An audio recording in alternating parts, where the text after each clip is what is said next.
ม่สูงผู้บันแห้งใต้โมเดลชแนลกูก็ค่ะอยู่จำเขาใจหนุ่มตั้งช่องใต้โมเดลชแนลในค่ะเนาะเมื่อในเทมาเรียกลายตั้งหู้เกี่ยวเลยลองแบบฟอร์มการถ่ายบัตรเลขบัตรแต่ละเมียวนั้นขนาดเนาะว่ามันเป็นจึงหือพองในค่ะเนาะอันว่าที่เป็นบัตรพื้นที่สูงเลข7บัตรบุคคลไม่มีสถานะทางทะเบียนเลข0แล้วก็ศูนย์ทั่วไปในค่ะเนาะแล้วก็เลข00ที่เป็นของแรงงานขนาดเนาะสำหรับลูกอ่อนค่ะเนาะตีเตกาถ่ายบัตรครั้งแรกอันว่าจะเป็นเลข7เลข0เลข00ในค่ะเนาะแล้วก็ทางอันก็จะเป็นแบบฟอร์มบัตรหายในขนาดเนาะมันในก็เข้าเต็มมาแหลกลายตั้งหูเกี่ยวเลยแบบฟอร์มแต่ละอันว่ามันจะเป็นจึงหือพองในค่ะเนาะก็เข้ามาโดยจำกัดค่ะอันที่1ก็จะเป็นแบบฟอร์มถ่ายบัตรเลข7นั่นขนาดเนาะสำหรับลูกอ่อนต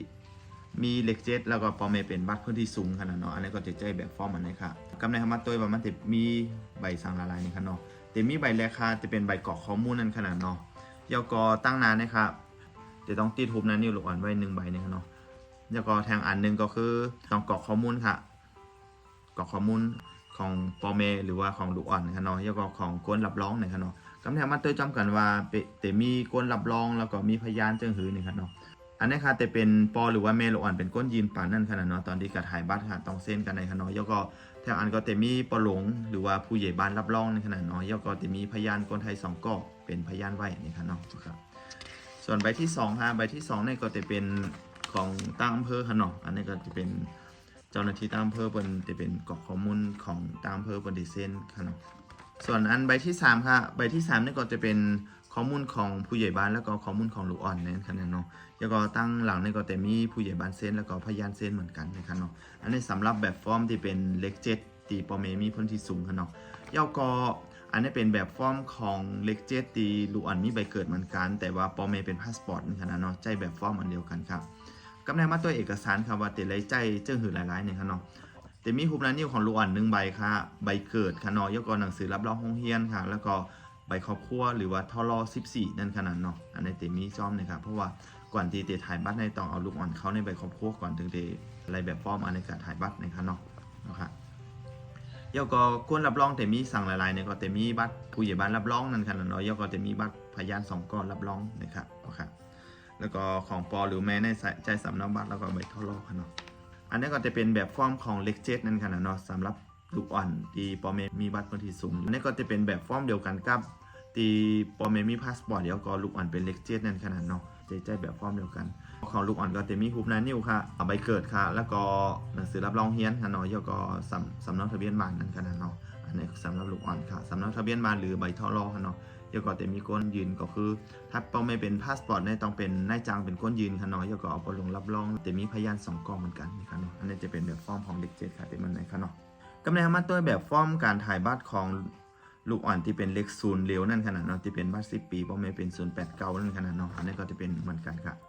จะเป็นแบบฟอร์มเดียวกันกันเนาะจะเป็นแบบฟอร์มบุคคลไม่มีสถานะทางทะเบียนมาเต็มเหมือนกันค่ะเนาะอันนี้ก็เตมีปอหรือว่าแม่เป็นคนยืนค่ะเนาะแล้วก็เตมีผู้ใหญ่บ้านเป็นคนรับรองค่ะเนาะส่วนด้านหลังก็จะเป็นข้อมูลผู้ใหญ่บ้านกับลูกอ่อนด้านหน้านี่ก็จะเป็นข้อมูลปอหรือข้อมูลเมแล้วก็ข้อมูลลูกอ่อนค่ะเนาะส่วนด้านหลังนี่ก็จะเป็นของผู้ใหญ่บ้านแล้วก็ของลูกอ่อนค่ะคนรับรองก็เป็นผู้ใหญ่บ้านแล้วก็อันคนที่เป็นพยานนี่ก็เป็นปอหรือว่าเมขึ้นก็ไรค่ะเนาะอันนี้หลักฐานเข้ามาด้วยค่ะว่าเตมีสั่งพองเนี่ยค่ะเนาะก็จะมีสำเนาบัตรปอหรือบัตรแม่ค่ะเนาะใบทรแล้วก็ใบเกิดลูกอ่อนหนังสือรับรองโรงเรียนแล้วก็ใบทรของลูกอ่อนค่ะเนาะแล้วก็แต่มีก้นรับรองก้อนหนึ่งก็คือเป็นผู้ใหญ่บ้านค่ะเนาะอันนี้มีพยานค่ะเนาะพยานใจปอหรือว่าเมเป็นพยานขึ้นก็ไรนี่ครั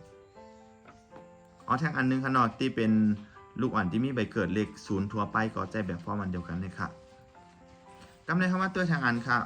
อันนี้จะเป็นแบบฟอร์มถ่ายบัตรเลข00เนี่ยค่ะเนาะแบบฟอร์มเลข00นี่ก็แต่มีต้องตัวในใบเกิดค่ะเนาะถ้าชื่อปอหรือว่าชื่อเมตรงกันก็คือเอาปอหรือว่าเมเป็นก้นยืนก่อนไรแล้วก็ถ้าปอเมจืมต้องกันเลขบัตรต้องกันเนี่ยค่ะเนาะเอานายจางเป็นก้นยืนเนี่ยค่ะเนาะนายจางเป็นก้นยืนคำร้องปั่นลูกอ่อนแล้วก็นายจางเส้นผู้ยืนคำร้องแล้วก็ผู้รับรองก็เป็นผู้ใหญ่บ้าน1ก้อนเนี่ยค่ะเนาะ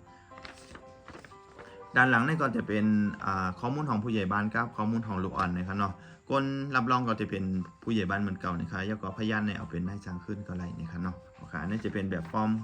ตีลูกอ่อนมีใบเกิดเลข00นั่นกันเนาะโอเคกำเนิดมาตัวแทงอันค่ะอันนี้จะเป็นแบบฟอร์มของบัตรหายนะครับเนาะแบบฟอร์มบัตรหายก็เต็มมันเลยค่ะก็จะมีหน้าหลังเหมือนกันครับเนาะอันนี้จะเป็นแผ่นเดียวจะมีหน้าหลังครับ แบบฟอร์มบัตรหายในเจ้าตัวเป็นคนกรอกข้อมูลเองแล้วก็อันผู้ให้ถ้อยคำก็เป็นเจ้าตัวก้อยนะครับเนาะยกก้นรับรองก็เป็นผู้ใหญ่บ้าน1ก่อนนะครับ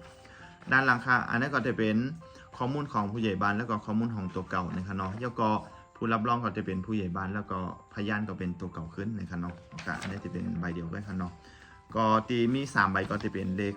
7นั่นขนาดเนาะเลข7ในตีมี3ใบนะครับอ๋อค่ะแล้วก็ทางอันก็ในกรณีที่เป็นเลข0 00แน่มันต้องใจหุบหน้านิ้วในขนาดเนาะในแบบฟอร์มถ่ายบัตรครับยกเว้นกรณีที่เป็นเลข7ต้องใจหุบหน้านิ้วลูกอ่อนติดนะครับเนาะโอเค